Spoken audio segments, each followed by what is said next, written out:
कहानी की शुरुआत में हमें बताया जाता है कि पेरिस में गुस्तो का रेस्टोरेंट काफी फेमस है। गुस्तो पेरिस का सबसे अच्छा बावर्ची है और उनकी बुक पेरिस की बेस्ट सेलर बुक है। अगले सीन में हमें एक घर दिखाया जाता है जहाँ चूहा यानी रेमी रहता था और उसके साथ पूरी चूहे की कॉलोनी रहती है। रेमी को जंक फूड बिल्कुल पसंद नहीं था और सबको जंक फूड खाने से मना करता है। रेमी सबको कौन सा फूड अच्छा है और कौन सा बुरा है ये सुनकर बताता था।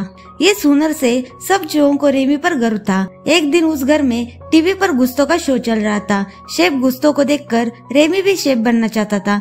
वो अलग अलग फूड को ट्राई करके देखता था और बनाने की कोशिश करता है। रेमी एक दिन चीज चुराने के लिए घर में घुसता है तो घर की ओनर चूहों को देख लेती है और उन पर गन से शूट करती है। तभी गलती से घर के छत पर गोली लगती है और छत गिरने लगती है जिससे सारे चूहे नीचे गिरते हैं और भागने लगते हैं। पर रेमी गुस्तो की बुक लेने के लिए पीछे चला जाता है। तभी ओनर आके उसके पीछे भागती है। रेमी खिड़की से भाग जाता है। सब पानी में से गुजरकर आगे निकल जाते हैं पर रेमी अकेला ही पीछे रह जाता है। वो उदास होकर एक जगह पर बैठा था और गुस्तो की बुक देख रहा था। तभी उस बुक में से गुस्तो रेमी से बोलने लगता है। वो उसे कहता है कि तुम्हें बाहर निकलना होगा और इसके आगे की सोचना होगा। रेमी वहाँ से बाहर निकलकर एक रेस्टोरेंट में घुस जाता है। वो चोरी करके खाना खा रहा होता है पर फिर से गुस्तो की स्पिरिट उसके सामने आकर बोलती है कि तुम्हें ऐसे चोरी करके नहीं खाना चाहिए बल्कि तुम एक बावर्ची हो। वो छत पर भाग कर जाता है। तब रेमी को पता चलता है कि मैं अब तक पेरिस में ही था और गुस्तो मुझे अपने रेस्टोरेंट तक लेके आए हैं। रेमी किचन में चला जाता है। रेस्टोरेंट में एक नया लड़का एल्फ्रेडो ज्वाइन होता है। उसका काम सफाई करना होता है। उस रेस्टोरेंट का हेड काफी खड़ूस था। सफाई करते वक्त एल्फ्रेडो से गलती से आधा सूप गिर जाता है और वो सूप बढ़ाने के लिए कुछ भी ऐड कर देता है। ऊपर से रेमी देख रहा होता है। उसे देखा नहीं जाता कि ये सूप को पूरी तरह से खराब कर रहा है और वो नीचे गिर जाता है। रेमी खुद को बचाते हुए वो सूप के पास चला जाता है और स्पाइसेस, सॉस और वेजिटेबल उसमें डाल देता है। एल्फ्रेडो रेमी को देख लेता है। वो उसे पकड़ लेता है पर तभी खड़ूस हेड आकर देखता है तो उसे लगता है कि सूप एल्फ्रेडो ने ही बनाए है। वो उस पर ही गुस्सा निकलता है। तभी एक वेटर आके वो सूप कस्टमर को सर्व करने के लिए लेके जाता है। रेस्टोरेंट का हेड वेटर को रोकने जाता है पर वेटर ने वो सूप कस्टमर को सर्व कर दिया था। कस्टमर कहती है कि मुझे शेफ से मिलना है। ये सुनकर रेस्टोरेंट का हेड घबरा जाता है पर कस्टमर को ये सूप बहुत अच्छा लगा था। वो उस सूप की तारीफ करती है। रेस्टोरेंट का हेड फिर से उस पर गुस्सा निकालता है और उसे कहता है कि तुमने ये सूप बनाया कैसे और उसे काम से निकाल भी देता है। पर फीमेल शेफ आकर उसे कहती है कि तुम ऐसे किसी को नहीं निकाल सकते और बावर्ची गुस्तो का रूल है, कोई भी खाना बना सकता है। पर एल्फ्रेडो को फिर से वही सूप बनाने के लिए कहता है और वो भी सबके सामने। रेमी छुपकर वहाँ से भागने की कोशिश करता है पर तभी हेड शेफ की नजर रेमी पर जाती है। हेड एल्फ्रेडो को चूहा पकड़कर बाहर फेंकने के लिए कहता है। एल्फ्रेडो उसे बाहर लेकर आता है और उसे पूछता है कि तुमने सूप में क्या डाला था। रेमी को उसकी बातें समझ आ रही थी। एल्फ्रेडो उसे कहता है कि तुम ये सूप फिर से बना सकते हो तो रेमी सिर हिलाता है। रेमी उसकी मदद करने के लिए तैयार हो जाता है इसलिए एल्फ्रेडो उसे जार से बाहर निकालता है पर बाहर निकलते ही रेमी वहाँ से भाग जाता है। एल्फ्रेडो काफी परेशान हो जाता है क्योंकि रेमी तो भाग गया था। अब उसे अकेले ही सूप बनाना होगा। उसे परेशान देखकर रेमी फिर से उसके पास आता है। एल्फ्रेडो उसे घर पर लेके जाता है। अगली सुबह रेमी एल्फ्रेडो के लिए अच्छा ब्रेकफास्ट तैयार कर देता है और उसे नाश्ता बहुत पसंद आता है। अब ये दोनों नाश्ता कर कर रेस्टोरेंट जाते हैं। एल्फ्रेडो को समझ नहीं आ रहा था अब रेमी को कहाँ छुपाया जा सकता है। रेमी उसके सिर पर बैठकर बाल के जरिए एल्फ्रेडो को कंट्रोल कर रहा था। अब दोनों इसकी प्रैक्टिस करते। उनकी ये तरकीब काम कर रही थी। अब दोनों सूप बनाने के लिए रेडी थे और फिर से एक बार वो सूप बना देते।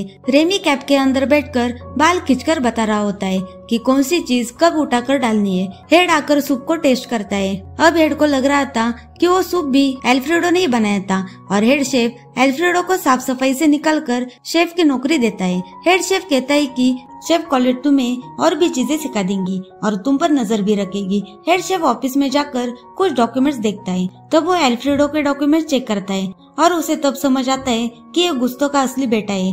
तभी हेड अपने वकील को बुलाता है और उसे कहता है कि यह गुस्तो का बेटा नहीं हो सकता। एडवोकेट डीएनए टेस्ट करवाने की सलाह देता है। हेड शेफ वहाँ का मालिक बनना चाहता था, क्योंकि गुस्तो की कोई फैमिली नहीं थी, इसलिए गुस्तो के बाद हेड शेफ ही रेस्टोरेंट को संभाल रहा था। हेड शेफ बाहर आकर एल्फ्रेडो को एक डिश बनाने के लिए कहता है और वो रेमी की मदद से बना भी देता है। सभी कस्टमर को ये डिश काफी पसंद आती है। सब कस्टमर उस डिश की तारीफ कर रहे थे। उसके बाद सभी शेफ मिलकर पार्टी करते और रेमी बाहर जाता है तो उसे उसका भाई मिलता है और रेमी को अपने फैमिली के पास लेके जाता है। रेमी अपने फैमिली को देखकर और दोस्तों से मिलकर बहुत खुश हो जाता है। रेमी अपने डैड को सब कुछ बता देता है, पर रेमी के डैड उसे कहते हैं कि कोई भी इंसान चूहों का दोस्त नहीं बन सकता, वो हमेशा हमें मारना चाहते हैं। पर एल्फ्रेडो और रेमी के बीच अच्छी दोस्ती हो चुकी थी, इसलिए रेमी अपने डैड की बात नहीं मानता। हेड शेफ एल्फ्रेडो को पूरा किचन साफ करने के लिए कहता है। इससे एल्फ्रेडो काफी थक चुका था। सुबह कॉलेट रेस्टोरेंट आती है, उनकी दोस्ती पैर में बदल जाती है। अगले सीन में हेड शेफ को दिखाया जाता है, जहाँ उसको पता चलता है कि डीएनए मैच हो चुका है, इसलिए उसे कुछ समझ नहीं आ रहा था और उसी रेस्टोरेंट से उसे निकलने की प्लानिंग करता है। एल्फ्रेडो और कॉलेट की दोस्ती पैर में बदल गई थी। अब एल्फ्रेडो अपना काफी वक्त कॉलेट के साथ बिताता है, इसलिए रेमी अकेला पड़ गया था और उसे अपने डैड की बातें याद आ जाती है कि कोई भी इंसान चूहों का दोस्त नहीं बन सकता। रेमी अकेला रेस्टोरेंट के बाहर खड़ा था, तभी उसका भाई अपने दोस्तों को लेके आता है, इसलिए रेमी खाना चुराने के लिए रेस्टोरेंट के अंदर चला जाता है। तभी रेमी गुस्तो के ऑफिस में घुस जाता है और उसे गुस्तो की वसीयत मिल जाती है, जिस पर लिखा था कि एल्फ्रेडो गुस्तो का बेटा है और इस रेस्टोरेंट का मालिक है। तभी हेड शेफ वहाँ पर आता है और वो रेमी को देख लेता है। रेमी उस वसीयत को लेकर भाग जाता है। हेड शेफ उसे पकड़ने के लिए उसके पीछे भागता है, पर रेमी उसे चकमा देकर एल्फ्रेडो के पास जाता है और उसे वसीयत दिखाता है। अब सबको मालूम पड़ चुका था कि एल्फ्रेडो इस रेस्टोरेंट का मालिक है और हेड शेफ को रेस्टोरेंट से निकाल देता है, पर वो बाहर से ही रेस्टोरेंट पर नजर रखता है और हेल्थ इंस्पेक्टर के ऑफिस में कॉल लगाकर कंप्लेंट करता है कि गुस्तो के रेस्टोरेंट में चूहे हैं। रेस्टोरेंट में एल्फ्रेडो का इंटरव्यू चल रहा था, तभी उसे मिलने के लिए एक क्रिटिक आता है जिसका नाम एंटोनिगो है। एंटन ने जब गुस्तो जिंदा था तब रेस्टोरेंट को बुरी रेटिंग दी थी, इसलिए गुस्तो की हार्ट अटैक से मृत्यु हो गई थी। एंटन एल्फ्रेडो को कहता है कि मैं फिर से आऊंगा और खाना टेस्ट करके फिर से एक बार रेटिंग दूंगा। अब एल्फ्रेडो परेशान हो जाता है और रेमी पर ही गुस्सा होता है और उसे रेस्टोरेंट के बाहर छोड़ देता है। बाहर रेमी का भाई और उसके दोस्त भी थे, वो सब रेमी पर हंसने लगते और पालतू चूहा बोलने लगते। रेमी गुस्से से रात को अपनी सारे चूहे की कॉलोनी को रेस्टोरेंट के अंदर लेके जाता है और किचन पर हल्ला बोल कर देता है। तभी एल्फ्रेडो को अपनी गलती का एहसास होता है और वो रेमी से माफी मांगने के लिए आया था, पर तभी सारे चूहे बाहर आते हैं। एल्फ्रेडो फिर से रेमी पर गुस्सा होता है और सबको बाहर भगा देता है। हेड शेफ रेमी को पकड़ लेता है। एंटोनिगो भी रेस्टोरेंट में आ चुका था। वो नई डिश बनाने के लिए कहता है जो उनके रेस्टोरेंट के मेनू में नहीं है। हेड शेफ भी वहाँ पर आता है और वही डिश ऑर्डर करता है। रेमी के डैड और उसके साथी आकर रेमी को आजाद करवाते हैं। रेमी भागकर रेस्टोरेंट में चला जाता है। रेस्टोरेंट में एल्फ्रेडो घबरा जाता है क्योंकि उसे वही डिश आती है जो रेमी ने सिखाई थी। तभी रेमी अंदर आता है तो सारे शेफ उसे देख लेते और उसे मारने के लिए आगे बढ़ते। तभी एल्फ्रेडो सबको रोकता है और सारी बातें बता देता है कि रेमी असली बावर्ची है और रेमी की वजह से ही मैं अच्छी डिशेज बनाता था। ये सब सुनकर सभी लोग दुखी हो जाते हैं और वहाँ से चले जाते हैं। पर कुछ देर बाद कॉलेट वापस आ जाती है, तब वो देखते हैं कि सारे चूहों की सेना एल्फ्रेडो की मदद कर रही थी। रेमी एंटन के लिए डिश बनाने की तैयारी करता है और रेमी रैटाटोई डिश बनाना चाहता था जो पेरिस में काफी फेमस थी। रेमी डिश तैयार कर देता है। जब एंटोनिगो ये डिश खाता है तो उसे बचपन की याद आती है जहाँ एंटन को उसकी मॉम ने ये डिश खिलाई थी और उसके बाद उसने ये डिश को कभी भी नहीं खाया। वो इससे काफी खुश हो जाता है और एंटोनिगो उस शेफ से मिलना चाहता है। एल्फ्रेडो और कॉलेट उसे कहते हैं कि आपको शेफ से मिलना है तो सारे कस्टमर जाने का इंतजार करना होगा। एंटन वेट करने के लिए तैयार हो जाता है। सारे कस्टमर जाने के बाद एल्फ्रेडो ने रेमी को एंटन के सामने रखा। पहले तो एंटन को ये मजाक लगा, पर एल्फ्रेडो ने एंटन को सब कुछ समझाया। तब एंटन का कोई रिएक्शन नहीं आया, उसने सिर्फ खाने का शुक्रिया अदा किया और वहाँ से निकल गया।